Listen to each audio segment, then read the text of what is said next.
तो दोस्तों welcome to एशटेक में आपका स्वागत है। इस वीडियो में मैं बात करने वाला हूँ सैमसंग गैलेक्सी M55 की कुछ प्रॉब्लम्स के बारे में। जी हाँ, वैसे तो सैमसंग गैलेक्सी M55 काफ़ी बढ़िया स्मार्टफ़ोन है, पहली नज़र में देखने में आपको काफ़ी बढ़िया लगाएगा और ज़्यादातर लोग इसकी तारीफ़ भी कर रहे हैं। मुझे पता नहीं लोग इसकी तारीफ़ इतनी क्यों कर रहे हैं, इतना भी बढ़िया स्मार्टफ़ोन नहीं है कि इसकी इतनी तारीफ़ की जाए। इसमें बहुत सारी ऐसी प्रॉब्लम हैं जो मेरे हिसाब से आप लोगों को जान लेनी चाहिए, क्योंकि आपको ज़्यादातर लोग इसकी तारीफ़ करते हुए नज़र आ जाएंगे। इस स्मार्टफ़ोन की कमियाँ मेरे हिसाब से कोई भी नहीं बताएगा आपको। इस वीडियो में मैं आपको इस स्मार्टफ़ोन की कुछ ऐसी प्रॉब्लम बताने वाला हूँ जो हो सकता है आपके लिए बिल्कुल डील ब्रेकर साबित हो।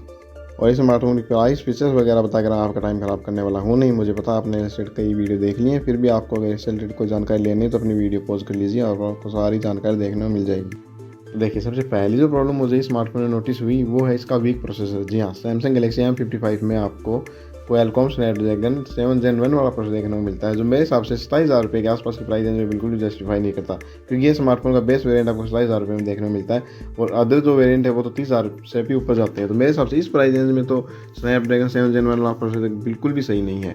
ये आपको बिल्कुल निराश करेगा इस प्राइस में। इसकी परफॉर्मेंस भी आपको उतनी अच्छी देखने को नहीं मिलेगी, खास करके हैवी टास्क को बिल्कुल भी आप नहीं कर सकते। नॉर्मल टास्क में भी अब आपको कई जगह पर लैग होता हुआ नजर आ जाएगा। हाँ, गेमिंग वगैरह में आप 60 FPS की नॉर्मल गेमिंग कर सकते हैं, पर हैवी टास्क करने जाएंगे तो ये प्रोसेसर आपको बिल्कुल निराश करने वाला है। साथ साथ इसमें आपको हीटिंग की प्रॉब्लम देखने को मिलेगी।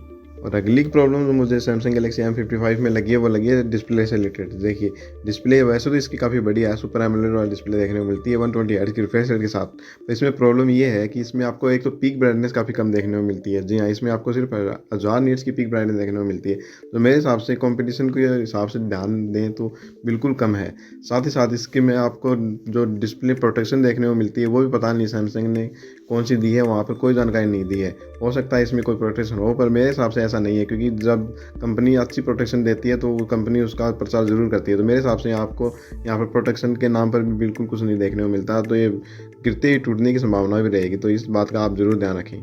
और साथ ही स्मार्टफोन में आप HDR का कंटेंट भी नहीं देख सकते, खास करके नेटफ्लिक्स वगैरह पर।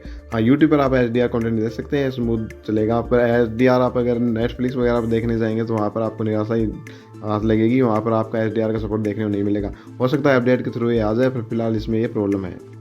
और बात करें सैमसंग गैलेक्सी M55 की अगली कमी जो मुझे लगी है वो लगी इसके कैमराज में। जी हाँ, वैसे तो इसमें आपको 50 मेगापिक्सल का OIS कैमरा देखने को मिलता है जो काफ़ी ठीक ठाक परफॉर्मेंस करता है। साथ ही इसमें आपको फ्रंट कैमरा भी 50 मेगापिक्सल का देखने को मिलता है, जो अच्छी बात है। पर मुझे इसमें प्रॉब्लम ये लगी है कि इसका अल्ट्रा वाइड काफ़ी कम दिया गया है। इसमें सिर्फ आपको 8 मेगापिक्सल का अल्ट्रा वाइड देखने को मिलता है, तो मेरे हिसाब से काफ़ी कम है। क्योंकि आप अगर सैमसंग के ही इसके पुराने सीरीज़ की बात करें, सैमसंग गैलेक्सी M52 की बात करें, तो आपको 12 मेगापिक्सल का अल्ट्रा वाइड सेंसर देखने को मिलता था। जो आप मतलब इसका सक्सेसर निकाल रहे हैं, तो आप कटौती क्यों कर रही है, बात मुझे बिल्कुल समझ नहीं आई। साथ ही इसका माइक्रो सेंसर भी काफ़ी कम है, इसमें साथ सिर्फ आपको 2 मेगापिक्सल का माइक्रो सेंसर देखा गया है। जबकि आप वही दोबारा कंपेयर करें सैमसंग गैलेक्सी M52 थे, तो वहाँ पर आपको 5 मेगापिक्सल का माइक्रो सेंसर देखने को मिलता था। वो मेरे हिसाब से काफ़ी कमज़ोर कड़ी है स्मार्टफोन की। यहाँ कैमरा वीक किया गया है मजबूत करने की बजाय।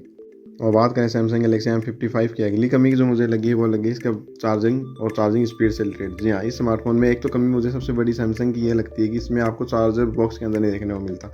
मेरे हिसाब से बिल्कुल भी यह बात जस्टिफाई नहीं करती। अब किसी भी एंगल से आप चाहे आप सस्ता फ़ोन निकालें या महंगा फ़ोन निकालें, बॉक्स में चार्जर ज़रूर होना चाहिए। साथ साथ इसकी फास्ट चार्जिंग भी काफ़ी कम है। इस बार ये बात अच्छी है कि बढ़ाई ज़रूर गई है, 40 फास्ट चार्जिंग दी गई है आपको, पर फिर भी कंपटीशन के हिसाब से देखें तो इसकी फास्ट चार्जिंग अभी भी काफ़ी कम है, क्योंकि कंपटीशन आपको लगभग 67 से लेकर के 100 वॉट तक की फास्ट चार्जिंग का सपोर्ट दे रहा है। तो मेरे हिसाब से ये काफ़ी कम है।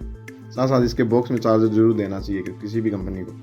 और बात करें सैमसंग गैलेक्सी M55 की अगली कमी जो मुझे लगी है वो लगी इसकी स्टोरेज स्पीड से रिलेटेड। जी हाँ, वैसे तो इसमें कंपनी आपको स्टोरेज टाइप 3.1 वाली देती है, तो मेरे हिसाब से इसकी स्टोरेज स्पीड काफ़ी कम आती है। पता नहीं क्या इसमें बग है या फिर कोई और गड़बड़ है, पर इसकी आप स्टोरेज टाइप अगर 3.1 वाली स्टोरेज टाइप अदर डिवाइस से कंपेयर करेंगे तो इसकी स्पीड काफ़ी कम आएगी। जी हाँ, इसकी स्टोरेज स्पीड बहुत ज़्यादा कम आ रही है। हो सकता है कोई बग हो या कोई और प्रॉब्लम हो, पर फिलहाल इसमें यह प्रॉब्लम है।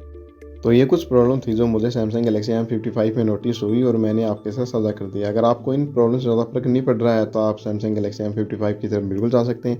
आपको इसका बाय लिंक मेरे डिस्क्रिप्शन बॉक्स में देखने को मिल जाएगा, और साथ इस प्राइस रेंज में जो अदर डिवाइसेस आते हैं उसका लिंक भी आपको मेरे डिस्क्रिप्शन बॉक्स में देखने को मिल जाएगा। आपको ये वीडियो पसंद आई है तो please like and subscribe @take channel.